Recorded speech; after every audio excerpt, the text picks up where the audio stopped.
नमस्कार जी, पंजाब हरियाणा हिमाचल देख रहे हैं आप। मैं हूं आशीष त्रिपाठी और ये है गुड मॉर्निंग जी। और खबरों की शुरुआत करेंगे इस वक्त की अहम खबर से। दरअसल संसद के दोनों सदनों में कृषि कानून वापसी बिल पास हो गया है। वहीं सिंघू बॉर्डर पर संयुक्त किसान मोर्चा की बैठक हुई और बैठक में किसानों ने कहा कि बड़े दिन से इंतजार था, हमने जीत हासिल की, लेकिन एमएसपी, बिजली शोध एक्ट, किसानों पर दर्ज केसेस वापस लिए जाने की मांग समेत कई मांगे अभी बाकी हैं। संयुक्त किसान मोर्चा ने कहा कि 1 दिसंबर को एक बार फिर बैठक करेंगे। ਜਿਹੜਾ ਪ੍ਰਧਾਨ ਮੰਤਰੀ ਨੇ ਐਲਾਨ ਕੀਤਾ ਸੀ ਕਿ ਅਸੀਂ ਕਮੇਟੀ ਬਣਾਵਾਂਗੇ ਐਮਐਸਪੀ ਤੇ, ਉਹ ਅਜੇ ਬਾਕੀ ਰਹਿੰਦਾ ਹੈ। ਉਹਨਾਂ ਨੇ ਐਲਾਨ ਅਜੇ ਨਹੀਂ ਕੀਤਾ ਅੱਜ ਦੇ ਸੈਸ਼ਨ ਦੇ ਵਿੱਚ। ਇੱਕ ਜਿਹੜਾ ਬਿੱਲ ਆ 2020 ਬਿਜਲੀ ਸ਼ੋਧ ਐਕਟ, ਉਹ ਵੀ ਅਜੇ ਰਹਿੰਦਾ। ਜਿਹੜੇ ਕੇਸ ਹੈ ਬੇਸ਼ੱਕ ਉਹਨਾਂ ਦਾ ਇੱਕ ਵਾਰ ਐਲਾਨ ਉਹਨਾਂ ਨੇ ਕਰਤਾ, ਪਰ ਉਹਦੇ ਤੇ ਤਸੱਲੀ ਨਹੀਂ ਵੱਜਦੀ। ਉਹ ਗ੍ਰਹਿ ਵਿਭਾਗ ਐਲਾਨ ਕਰੇ ਕਿ ਦੂਸਰੀਆਂ ਸਟੇਟਾਂ ਨੂੰ ਕਹਿ ਕੇ ਅਸੀਂ ਇਹ ਜਿਹੜੇ ਕੇਸ ਹੈ ਖਾਰਜ ਕਰਾਵਾਂਗੇ। ਇਵੇਂ ਜਿਵੇਂ ਕੰਪਨਸੇਸ਼ਨ ਵਾਲੀ ਵੀ ਕਹਿਣ ਵੀ ਉਹਨੂੰ ਲਾਗੂ ਕਰੋ। ਇਹ ਜਿਹੜੀਆਂ ਮੰਗਾਂ ਹੈ ਉਹ ਕੱਲ ਦੇ ਸੈਸ਼ਨ ਦੇ ਵਿੱਚ ਅਸੀਂ ਮੰਗ ਕਰਾਂਗੇ। 1 ਤਰੀਕ ਨੂੰ ਐਸਕੇਐਮ ਦੀ ਮੀਟਿੰਗ ਹੋਊਗੀ। ਜਿਹੜਾ ਅਗਲੇ ਫੈਸਲਾ ਅੰਦੋਲਨ ਦੀ ਜਿਹੜੀ ਜਿੱਤ ਅੱਜ ਹੋ ਚੁੱਕੀ ਆ, ਅਗਲੇ ਜਿਵੇਂ ਵੀ ਅਗਲਾ ਕਾਰਵਾਈ ਹੋਣੀ ਆ ਤੇ ਐਮਐਸਪੀ ਦੀ ਕਮੇਟੀ ਤੋਂ ਬਗੈਰ ਜਿਵੇਂ ਵੀ ਫੈਸਲਾ ਇੱਕ ਦਿਨ ਦਾ ਸਮਾਂ ਦਿੰਦੇ ਆ ਸਰਕਾਰ ਨੂੰ, ਤੇ ਉਹ 1 ਤਰੀਕ ਦੀ ਮੀਟਿੰਗ 'ਚ ਅਗਲੇ ਫੈਸਲੇ ਸਾਰੇ ਸੰਯੁਕਤ ਤੌਰ ਤੇ ਸਾਰੀਆਂ ਸਟੇਟ ਵਿੱਚ ਬੈਠ ਕੇ ਐਸਕੇਐਮ ਵੱਲੋਂ ਲਿੱਤੀ ਜਾਊਗੀ। अब एमएसपी पे बात कर ले, जो 750 किसान शहीद हुए उस पर बात कर ले, जो मुकदमे दर्ज हैं उस पर बात कर ले, और सरकार अब बातचीत कर ले। और जो पहले वे कहते थे कि कानून वापसी तो हम करेंगे नहीं, संशोधन पे बात कर ले, वो तो काम खत्म हो गया। अब तो मामले कुछ हल्के ही रहेंगे। अब बातचीत शुरू कर ले, सब निपटाओगे मामले को जल्द। और संसद के दोनों सदनों में कृषि कानूनों को निरस्त करने का बिल पास होने से करनाल के किसानों में भारी खुशी है। करनाल के बस्ताड़ा टोल प्लाजा पर किसानों ने जश्न मनाया, लेकिन किसानों ने कहा कि अन्य मांगे पूरी होने पर ही आंदोलन खत्म करेंगे और घर लौटेंगे।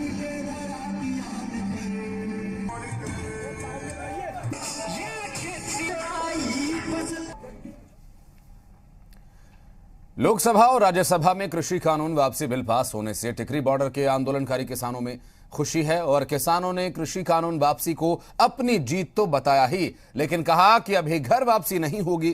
किसानों ने कहा कि अभी कई मांगें अधूरी हैं।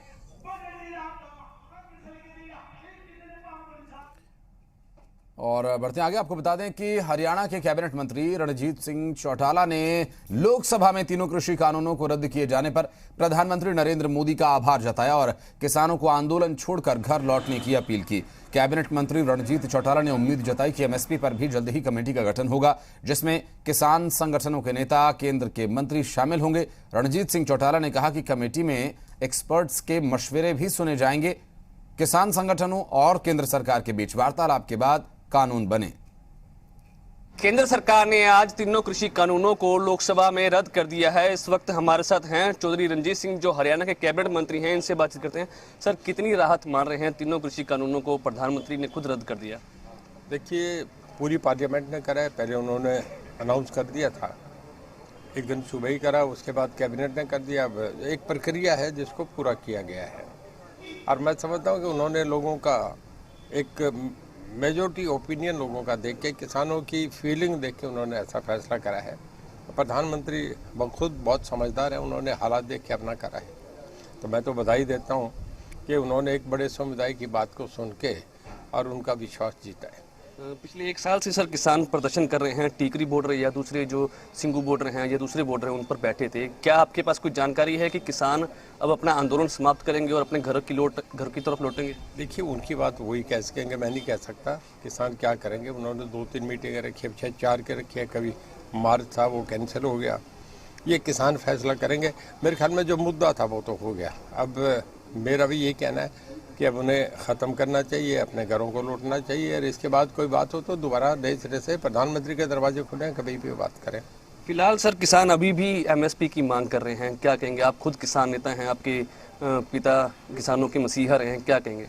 देखिए, उस पर जो आ रहा है, मीडिया से आ रहा है, अखबारों से आ रहा है, प्रिंट मीडिया से आ रहा है, उसमें एक ही बात आ रही है कि एक कमेटी बन जाए जिसमें किसानों के रिप्रेजेंटेटिव हों, और सरकार बनेगी। ये काम तो सरकार ने फैसला करना है और उसमें बैठ के फैसला करें, उसमें एक्सपर्ट भी हों, तो कोई बात दोनों तरफ के पक्ष सुने जाएं आपस में, उसके बाद ही कोई फैसला हो सकता है। सिरसा से विजय कुमार, जी मीडिया। भिवानी पहुंचे हरियाणा के कृषि मंत्री जेपी दलाल ने कहा कि उनकी सरकार का लक्ष्य भारत को आगे ले जाना है और भारत के किसानों के दम पर उसे आगे बढ़ाना है। दरअसल गांव की तरक्की और रोजगार मुहैया कराना है। और इस दौरान कृषि मंत्री जेपी दलाल ने ऐलान किया कि हलके के खरकड़ी और गोकुलपुरा गांव में जल्द ही एग्रीकल्चर रीजन सेंटर बनेंगे और इन रीजनल सेंटर से किसानों का भला होगा, जहां किसानों को बागवानी, खेती की कई विधियां सिखाई जाएंगी। खेती में फायदा पाने के लिए किसानों को परंपरागत खेती छोड़ बागवानी अपनाने की अपील की। कृषि मंत्री जेपी दलाल ने कहा कि इस दिशा में देश के प्रधानमंत्री नरेंद्र मोदी और हरियाणा के मुख्यमंत्री मनोहर लाल तेजी से काम कर रहे हैं। उन्होंने कहा कि 7 साल में किसानों के लिए बीजेपी ने जो किया उतना पिछली किसी सरकार ने नहीं किया। खेती बाड़ी के बारे में जो पिछले 7 साल में काम हुआ है, इतना पहले कभी नहीं हुआ। और तरह तरह की स्कीमें लेके आए हैं। यूरिया की कालाबाजारी थी, उस पर नियम नियमन किया, केसीसी ज़्यादा बनवाए, ड्रिप इरिगेशन की स्कीम लेके आए, किसान सम्मान निधि के पैसे दिए, मंडियों में जो भाव है फसलों के बोने के टाइम डिक्लेयर करते हैं। गांव में तरक्की हो, गांव में रोजगार हो और देश आगे बढ़े, सारी सरकार की सोच ये है। हरियाणा के सहकारिता मंत्री डॉक्टर बनवारी लाल ने कहा कि किसान संगठन कानून व्यवस्था को खराब न करें। किसान संगठनों की मांग पर सरकार ने तीनों कृषि कानून वापस ले लिए हैं और अब किसान संगठनों को जल्द आंदोलन खत्म करना चाहिए। वहीं कोरोना के नए वेरिएंट पर कहा कि इसके लिए न केवल प्रदेश सरकार बल्कि सरकार के तमाम स्वास्थ्य सेवाएं भी पूरी तरह से तैयार हैं। लोगों को सावधान रहना होगा, नियमों का सख्ती से पालन करना होगा। डॉक्टर बनवारी लाल बावल नगर पालिका में मुख्यमंत्री अंत्योदय परिवार उत्थान मेले का उद्घाटन करने के लिए पहुंचे थे। कि जो किसान संगठनों की जो एक मांग थी शुरू में कि वे तीनों कानून किसान विरोधी हैं, इन कानूनों को वापस नहीं लेंगे तब तक हम वापस नहीं जाएंगे। तो देश के प्रधानमंत्री ने देश हित में किसानों के हित को देखते हुए तीनों कानूनों को वापस ले लिया है। किसान भाइयों से अनुरोध करना है कि वे वो अब अपना आंदोलन वापस लें, क्योंकि इस आंदोलन से काफ़ी लोगों का जनजीवन प्रभावित हुआ है और जितना भी हमारे उद्योग थे, कोई धंधे थे, वो सब ठप हुए हैं और इससे आमजन को काफ़ी नुकसान हो रहा है। और हरियाणा की कुछ अन्य खबरों पर नजर डालेंगे। दरअसल हरियाणा के पूर्व मुख्यमंत्री और नेता प्रतिपक्ष भूपेंद्र सिंह हुड्डा ने एचपीएससी भर्ती घोटाले को लेकर सरकार पर हमला बोला। भूपेंद्र सिंह हुड्डा ने कहा कि घोटाले के लिए सरकार अगर एचपीएससी का चेयरमैन जिम्मेदार है तो सरकार उसे तुरंत हटाए। सरकार खुद ही पेपर लीक करती है, खुद ही छापा मरवाती है। सरकार ने लखी और करोड़ी पैदा कर दिए हैं। बिल्ली थैले से बाहर आ गई है। मेरिट और पारदर्शिता की पोल खुल गई है। 2 दर्जन से ज्यादा पेपर लीक हो गए हैं। ये जो है नौकरियों का मामला, ये पारदर्शिता से नौकरी दे रहे हैं, हम मेरिट पे दे रहे हैं, उसकी पोल खुली है, बिल्ली थैले से बाहर आ गई और पारदर्शिता मेरिट नोटों की टचिंग बंद आ गई। ये साबित हो गया। इन्होंने, मैंने पहले कह रहा था कि ये इन्होंने जो नौकरियां जो लगाई हैं वो जो है जैसे परचून की दुकान में परचून बेचते हैं ना, इस तरह नौकरियों के भाव लगे हुए थे। और जेजेपी के प्रधान महासचिव दिग्विजय चौटाला ने कांग्रेस नेता भूपेंद्र सिंह हुड्डा और गीता भुक्कल पर तंज कसते हुए कहा कि क्षेत्रवाद की राजनीति के जनक हैं ये लोग। तो वहीं गीता भुक्कल को उनकी टीम की पहली सदस्य बताया। दिग्विजय चौटाला 9 दिसंबर की रैली को लेकर कार्यकर्ताओं से मीटिंग करने झज्जर पहुंचे थे। दिग्विजय चौटाला ने 2 टूक कहा कि होडल से लेकर सिरसा तक, महेंद्रगढ़ से कालका तक पूरा हरियाणा जेजेपी का गृह क्षेत्र है। हम भूपेंद्र सिंह हुड्डा की तरह हरियाणा को टुकड़ों में नहीं बांटते। हमारा गृह क्षेत्र तो सारा हरियाणा है।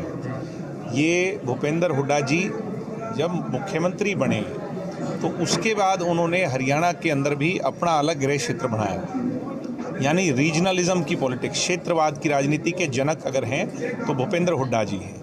भूपेंद्र हुड्डा जी की टीम की प्रथम मेंबर हैं आपकी यहाँ की एमएलए साहिबा जो हैं। मैं उनसे कहूँगा कि हमारी सोच बढ़ाने की है, जोड़ने की है। आपकी सोच और भूपेंद्र हुड्डा जी आपके नेता की सोच तोड़ने की है। और हिसार के व्यापारी संगठनों ने राज्यसभा सांसद डॉक्टर सुभाष चंद्रा को जन्मदिन की बधाई दी। व्यापारी संगठनों ने डॉक्टर सुभाष चंद्रा से कानून व्यवस्था समेत कई पहलुओं पर बात की और इस दौरान व्यापारी नेता बजरंग दास गर्ग भी मौजूद रहे। डॉक्टर सुभाष चंद्रा ने व्यापारियों से एकजुट रहने का आह्वान किया। वहीं बजरंग दास गर्ग ने कहा कि डॉक्टर सुभाष चंद्रा ने व्यापारियों को हर संभव सहयोग देने का आश्वासन दिया है। ये कोई विभाजन नहीं रहा कि ये कौन है बनिया है, ये कोई और है, ये कौन है। हम सब लोग इकट्ठे हैं और इकट्ठे जब तक रहेंगे ना तब तक एडमिनिस्ट्रेशन भी साथ देगा। और ये तो चीज़ें यहाँ होती ही नहीं थी जो अभी होने लग गई है, तो इसके बारे में चर्चा करूँगा मैं एडमिनिस्ट्रेशन से, सीएम साहब से और भी लोगों से। ये क्यों होना, ये होना ही नहीं चाहिए। होने के बाद ठीक है पकड़े पुलिस करे, क्योंकि मुझे सुनने में आ रहा है कि कुछ पुलिस के अधिकारी भी हिसार में है जो इन लोगों के साथ मिले हुए। एक आध का नाम मेरे को मिला, तो वो भी यहाँ से ट्रांसफर कराना और कराना करेंगे। डॉक्टर सुभाष चंद्रा जी का आज जन्मदिन शहर की सभी सामाजिक व धार्मिक संस्थाओं ने मिलकर बनाया। मैं परमपिता परमात्मा से प्रार्थना करता हूँ डॉक्टर सुभाष चंद्रा जी की उम्र लंबी हो, वो रात दिन तरक्की करते हुए राष्ट्र में जनता की सेवा करे। ऐसी मेरी सभी देवी देवताओं के चरणों में डॉक्टर सुभाष जी के प्रति एक प्रार्थना है। हिमाचल सरकार प्रदेश में नई राहें नई मंजिल मुहिम के तहत नए पर्यटन स्थल विकसित कर रही है। यह बात हिमाचल प्रदेश के मुख्यमंत्री जयराम ठाकुर ने जी पंजाब हरियाणा हिमाचल के tourism conclave Himachal for all season में कही।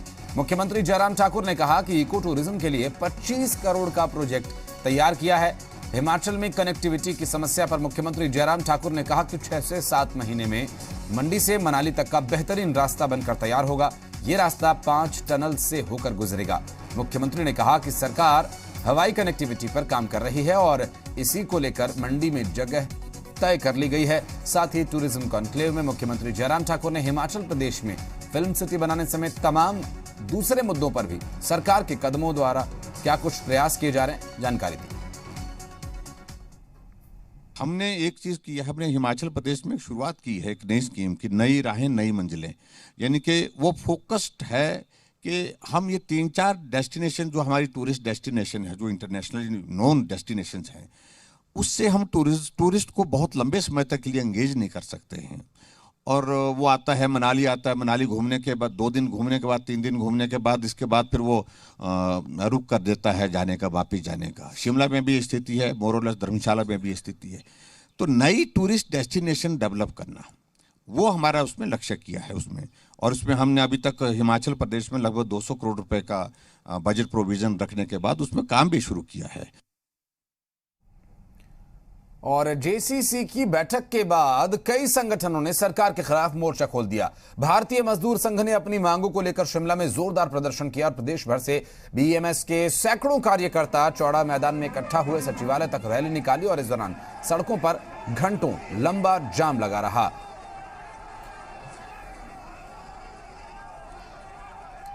दरअसल ये जो प्रदर्शन कर्मचारियों का था, जबरदस्त प्रदर्शन देखने को मिला, जबकि यहां बीएमएस के और पुलिस कर्मचारियों के बीच धक्का मुक्की भी हुई।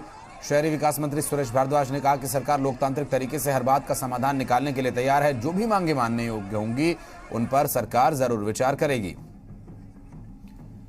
बीएड को जेबीटी पदों के लिए योग्य करार देने पर जेबीटी प्रशिक्षु नाराज हैं। जेबीटी प्रशिक्षुओं का यह मानना है कि बीएड को जेबीटी का लाभ देना उनके हक के साथ खिलवाड़ है। जेबीटी प्रशिक्षुओं ने गांधी चौक पर प्रदर्शन किया और सरकार से इस पर पुनर्विचार किए जाने की भी मांग की। तो डीएलएड के बच्चे जो हैं कि +2 पास करके भी डीएलएड का एग्जाम देकर वो डीएलएड कर रहे हैं, ठीक है। देन अब बोल रहे हैं कि बीएड को जो 1st to 5th भी अलाउ कर दिया। अब इसी हालत में सोचिए, आप खुद ही सोचिए कि कंपटीशन ऑलरेडी इतना बढ़ चुका है। अगर डीएलएड के बच्चे जो मतलब अभी तक एवरेज होते हैं, कहीं जरूरी नहीं है सभी इंटेलिजेंट होंगे, सभी का एक जैसा ब्रेन नहीं होगा, तो मतलब उन्हें अगर उनसे अपॉर्चुनिटी छीन ली जाएगी तो मतलब कैसे हो पाएगा। वो डीएलएड के बच्चे जो हैं वो टेस्ट कैसे क्लियर करेंगे कमीशन का मतलब। और अब आपको दिखाते हैं सुपर कार लैम्बोर्गिनी की रैली। जी हां, ये रैली शिमला में आयोजित हुई। लैम्बोर्गिनी कम्युनिटी की तरफ से शिमला से 3 दिवसीय कम्युनिटी कार रैली निकाली जा रही है, जिसमें 50 लैम्बोर्गिनी कार्स हिस्सा ले रही हैं।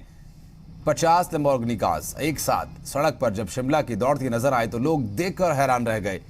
और ये खास कार रैली लोगों और सैलानियों के बीच आकर्षण की और चर्चा की एक अनूठी मिसाल बन गई, क्योंकि इस तरह जब एक साथ 50 लैम्बोर्गिनी कार्स सड़क पर निकली तो क्या था वहां पर माहौल, आइए दिखाते हैं। It was amazing. It's just a loyalty event for all our customers. It's another experience what we do every year. As a brand Lamborghini, we portray customers. Luxury cars are for India.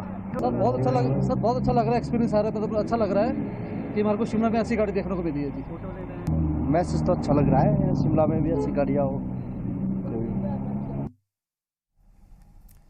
और रुकेंगे एक छोटे से break के लिए। Break के बाद दिखाएंगे 3 मिनट में 30 बड़ी खबरें।